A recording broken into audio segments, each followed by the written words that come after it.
میں آپ کو پوچھنا چاہتا تھا, ایک جنرل بات کرنا چاہتا تھا کہ 4th ایئر میں ہم جیسے ہم کمیونٹی میڈیسن پڑھتے ہیں اور پبلک ہیلتھ کی ریلیٹڈ باتیں پڑھتے ہیں, تو بیسکلی یہ میں جاننا چاہ رہا تھا کہ ہم ایز اے اسٹوڈنٹس اس کو بہت بورنگ سبجیکٹ سمجھتے ہیں اور کہتے ہیں کہ بہت زیادہ یہ امپریکٹیکل ہے پبلک ہیلتھ کی باتیں, پریونشن کی, کیونکہ پبلک میں وہ جو ہے نا اتنا زیادہ ٹینجیبل نہیں ہے. تو as a student, as a جو پبلک ہیلتھ میں انٹرسٹ رکھتا ہے, جو اور بھی وائڈر آڈینس میں جو بھی ہمیں سن رہے ہوں گے جو سمجھتے ہیں کہ پبلک ہیلتھ میں آنا چاہیے, تو ان کے بارے میں آپ ان کو کیا کہنا چاہتی ہیں کہ what's practical aspect about it? مجھے آپ پہ بڑا پیار آ رہا ہے, بیچارہ کہ میں پھنس گیا. دیکھیں چکر یہ ہے کہ پبلک ہیلتھ اور کمیونٹی میڈیسن کو جو آپ سمجھ رہے ہیں نا, آپ بالکل ٹھیک سمجھ رہے ہیں. You are not wrong, so don't let anybody tell you that you are wrong. آپ اس کو بالکل وہ ٹھیک سمجھ رہے ہیں, کیونکہ جس طرح یہاں پہ کمیونٹی میڈیسنز آپ کو پڑھاتے ہیں, community medicine basically is an extension of the hospitals out patient system. کہ آپ نے مریض ہسپتال میں لا کے نہیں دیکھے تو آپ نے باہر جا کے مریض دیکھ لی. So community medicine basically doesn't mean کہ آپ نے ایک مریض کو کمیونٹی میں دیکھنا ہے. Community medicine and public health basically means that how do you organize the overall health system in such a fashion that it meet the needs of your population. اب جس طرح آپ پبلک ہیلتھ سسٹم, میں نے امریکہ میں بھی public health system میں کام کیا, جس طرح آپ وہاں پہ پبلک ہیلتھ سسٹم آرگنائز کریں گے, آپ یہاں پہ نہیں وہ کریں گے, بیکاز وہاں پہ پاپولیشن کی نیڈس بہت ڈفرینٹ ہیں اور یہاں پہ پاپولیشن کی نیڈس بہت ڈفرینٹ ہے. وہاں پہ انفراسٹرکچر بہت ڈفرینٹ ہے, یہاں پہ انفراسٹرکچر بہت ڈفرینٹ ہے. وہاں پہ لوگوں کی ایجوکیشن لیول بہت ڈفرینٹ ہے, یہاں پہ ایجوکیشن لیول بہت ڈفرینٹ ہے. So when you study public health and community medicine, you have to learn the skills to plan and organize large systems. So اس میں یہ کر کے تو آپ بالکل میں آئی ایم اپ فرنٹ سینگ کہ یہ بہت خراب چیز ہے. خراب تو نہیں ہے, یوزفل ہے آپ کو پڑھا, but this is not basically public health. مگر اب انفارچونیٹلی کیا کیا جائے. دوسرا یہ ہے کہ اس پہ اس لیے بھی زیادہ کوئی وہ نہیں دیتا جو پالیسی میکرز ہیں, جو کریکولم ڈیزائنرز ہیں, because public health doesn't earn you much money. What earns you money is in the model and in the industry that the healthcare industry is this disease based curative medicine.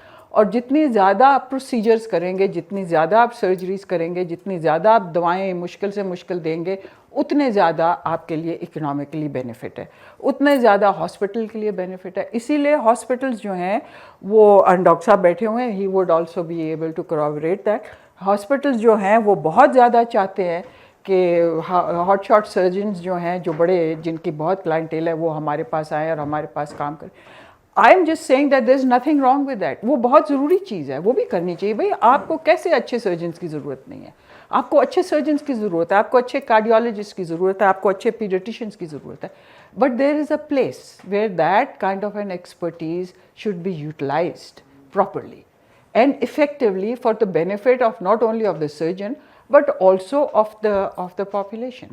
مگر یہ آپ بالکل ٹھیک کہتے ہیں. I personally feel کہ جس طرح میڈیکل کالجز میں آج کل پاکستان میں اور پچھلے 25-30 سال سے کمیونٹی میڈیسن اور پبلک ہیلتھ پڑھائی جا رہی ہے, it is a waste of your curricular time. I'm upfront saying that. I get into trouble for saying that, but I still say it. دیکھیں آپ ینگ لوگ بھی بیٹھے ہوئے ہیں, کچھ میڈیکل اسٹوڈنٹس بھی بیٹھے ہوئے ہیں یہاں پہ. تو میں ان کو صرف یہ کہوں گا کہ آپ جس فیلڈ کو بھی پرسو کریں, آپ یہ سوچیں کہ میں اس کو 30-40 سال اس کو پریکٹس کروں گا and I will love it. Community medicine زبردست فیلڈ ہے اور آپ اس میں اپنا بڑا نام بھی بنا سکتے ہیں, اور کافی لوگوں نے نام بنایا بھی ہے کمیونٹی میڈیسن میں, کیونکہ وہی لوگ آ کے ہیلتھ پالیسی دیتے ہیں. ہم جیسے ڈاکٹر تو جو ہیں وہ روزانہ 30-35 مریض دیکھ رہے ہوتے ہیں, لیکن آپ لوگ تو بگ پکچر دیکھ رہے ہیں نا, پوری بگ پکچر دیکھ رہے ہیں کہ کمیونٹی میں کیا ہو رہا ہے, اور پھر اس کے بعد آپ اس کو ایڈریس کرتے ہیں اس پرابلم کو. جیسے ابھی کووڈ کے اوپر دیکھیں نا کتنی زیادہ کام ہوا, کمیونٹی میڈیسن والوں نے ہی کیا. یہ بدقسمتی ہے کہ پاکستان میں وہ صحیح طریقے سے وہ نہیں پڑھایا جا رہا, جیسے آپ نے بتایا ابھی. دوسری بات یہ ہے کہ میں یہ جو ینگ لوگ ہیں ان کو یہ کہوں گا کہ دیکھیں پاکستان پیچھے اس وجہ سے ہے کہ پاکستان ایک جگہ کھڑا ہوا ہے, پاکستان آگے نہیں بڑھ رہا. وہ کیوں کھڑا ہوا ہے؟ کیونکہ پاکستان میں کوئی ریسرچ کا کوئی کلچر ہی نہیں ہے. امریکہ میں روز ریسرچ ہو رہی ہے, روز لوگ آگے جا رہے ہیں, اس کی وجہ سے آگے جا رہے ہیں, کیونکہ نئی چیزیں آتی ہیں, نئی پرابلمس کنفرنٹ ہوتی ہیں, اس کے نئے سلوشنز آتے ہیں, نئے لاز بنتے ہیں پراپرلی جیسی پرابلمز ہوتی ہیں اس کے حساب سے نئے لاس بنتے ہیں. ہمارے یہاں تو یہ ملک ایک جگہ پہ کھڑا ہوا ہے. تو ینگ لوگوں کو اور ریسرچ کرنا کوئی اتنا مشکل کام نہیں ہے. آپ جیسے لوگ جو کہ ریسرچ کر چکے ہیں اور کر سکتے ہیں, آپ لوگوں کو ان کو گائیڈ کرنا چاہیے, اور وہ کلچر یہاں پہ ڈیولپ ہونا چاہیے. اور اس کو اس لیے نہیں کہ آپ اپنے آپ کو سیلف ایڈورٹائز کر رہے ہیں یا پروموٹ کر رہے ہیں. It is a very rewarding thing. جب آپ ریسرچ کرتے ہیں, پھر کچھ لکھتے ہیں, اس کو سمجھتے ہیں, it is a very rewarding for your own self. تو اور دوسری بات ہے, پھر then it gives community service. Ultimately جیسے آپ جو انفارمیشن دے رہی ہیں وہ اسے کمیونٹی سرو کر رہی ہیں نا, مطلب ایک اچھائی لے کے آ رہی ہیں اپنی کمیونٹی کے اندر. ریسرچ کے اوپر تو I think I let Parvez speak about research in Pakistan. This is not. I have absolutely nothing. I've been just fascinated by what you've been saying. ہاں جی کہیے. ہاں جی میں صرف ایک بات کہنے والا تھا, مگر ڈاکٹر صاحب کی بات سے مجھے ایک اور بھی بات کہنے کا کہ مجھے ریسرچ میں اتنا وہ نہیں ہے بلیف جتنا ڈاکٹر صاحب کو ہے, اس لیے کہ زیادہ تر جو ہیں چیزیں ہیں ان کے لیے کسی ریسرچ کی ضرورت نہیں ہے, وہ صرف کامن سینس کی باتیں ہیں. اور جو وہ اسٹوڈنٹ نے کہا کہ پبلک ہیلتھ کیا ہوتی ہے, پبلک ہیلتھ اسینشلی اس ملک میں از کلیننگ اپ دی انوائرمنٹ. اگر انوائرمنٹ ہیلدی ہو جائے تو بہت سی ڈیزیزز غائب ہو جائیں گی, اور ہم اس ماڈل پہ آ جائیں گے جو امریکہ میں ماڈل ہے یا یورپ میں ماڈل ہے, جہاں یہ پبلک ہیلتھ کلین واٹر, سوریج, کلین ایئر, ان سب کی چیزوں کے ساتھ آئی تھی, جو public health revolution 18th-19th century کا ہوا تھا. تو وہاں اب یہ ماڈل ہے کہ essentially everybody is healthy, اور جو لوگ مارجن پہ بیمار ہوتے ہیں وہ کیوریٹیو میڈیسن سے ٹریٹ ہو جاتے ہیں. یہاں پہ ہمارا سارا انوائرمنٹ ان ہیلدی ہے, اس میں آپ جس کو ٹھیک بھی کر دیتے ہیں وہ واپس اس انوائرمنٹ میں جا کے پھر بیمار ہو جاتا ہے. So that is the public health that we need in this place, not treating people but cleaning up the environment. اور دوسرا جو میرا اوریجنل سوال تھا وہ یہ تھا کہ میں تھوڑا سا اس ٹائم ریسٹرکٹیڈ ایٹنگ پہ پش کرنا چاہتا ہوں کہ وہ جو ٹائم ریسٹرکٹ ہے, ٹائم 16 گھنٹے جس میں آپ کچھ نہیں کھا رہے ہیں, اس کی اہمیت کیا ہے, اس میں ہوتا کیا ہے؟ ہاں, اس کی اہمیت یہ ہے کہ اس ٹائم میں جب آپ کچھ نہیں کھا رہے ہیں تو آپ کی باڈی جو ہے اس کو موقع ملتا ہے to clean up the mess and to store the food that needs to be stored in different places. دوسری چیز یہ ہوتی ہے کہ جب آپ کچھ بھی نہیں کھا رہے, جیسے آپ رات کو بھی سوتے ہیں, تو your brain still functions and your brain needs and your cells still function and all those cells need fuel. اس کو فیول چاہیے ہوتا ہے نا. تو ٹریڈیشنلی جو فیول برین کنزیوم کرتی ہے دیٹ از کاربوہائیڈریٹ, گلوکوز کہتے ہیں نا, گلوکوز جو ہے وہ برین کا وہ فلوئڈ ہے. تو now research has shown that when you are not جب باڈی کا گلوکوز کا لیول گر جاتا ہے تو آپ کو پتہ ہے آپ کھانا کھا کے 3-4 گھنٹے کے بعد آپ کو لگتا ہے کہ مجھے بھوک لگی ہے, مجھے کچھ کھانا چاہیے. That is because the glucose level in your blood has fallen and your brain is sending signals to you کہ آئی نیڈ فیول, مجھے تو وہ پیٹرول چاہیے, مجھے فیول چاہیے. تو your body tells you give me fuel, تو آپ جاتے ہیں, آپ کچھ کھا لیتے ہیں. ٹھیک ہے, جب آپ کچھ نہیں کھائیں گے تو برین کو تو پھر بھی فیول چاہیے. So where does the brain get that fuel from? Brain gets that fuel from your stored fat. So when you don't have glucose in your body for the use of the brain and for the use of metabolic functions of your cells, that fuel your body goes back, because your body is an intelligent machine. It goes and it looks at the fat stores and it pulls those fat stores out and it converts them into a metabolite which is called ketones. ٹھیک ہے, اور وہ ketones جو ہیں it is a very effective fuel for your brain. اسی لیے جو لوگ یہ فاقہ کرتے ہیں یا روزہ رکھتے ہیں تو that is how you lose weight, and that is how your weight loss of weight can be sustained. یہ نہیں ہے کہ آپ نے کھایا اور فاقہ کیا تو وہ. So that is what happens کہ آپ کی باڈی جو ہے وہ اسٹور میں سے ایکسٹریکٹ کر کے لاتی ہے اور آپ کو وہ کرتی ہے. اینڈ ایونچولی ہمارا ایم یہ ہے کہ آپ کی باڈی, جس کو ہم کہتے ہیں فیٹ اڈیپٹیڈ ہو جائے. so that your body can use,